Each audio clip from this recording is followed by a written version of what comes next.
warnings. Specially built receivers are automatically activated by the signal to warn of the impending hazard. Excuse me. Tests of the signal and your receiver's performance are normally conducted by the National Weather Service between 11 a.m. and noon every Wednesday. If there is a threat of severe weather, the test will be postponed to the next available good weather day. Reception of this broadcast, and especially the warning alarm, will vary at any given location.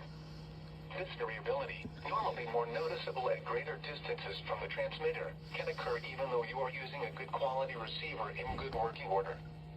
To provide the most consistent and dependable warning service possible, the warning alarm will be used in watches and warnings There for we the go. following counties in Mississippi: George, Hancock, Harrison, Jackson, Pearl River, and Stone.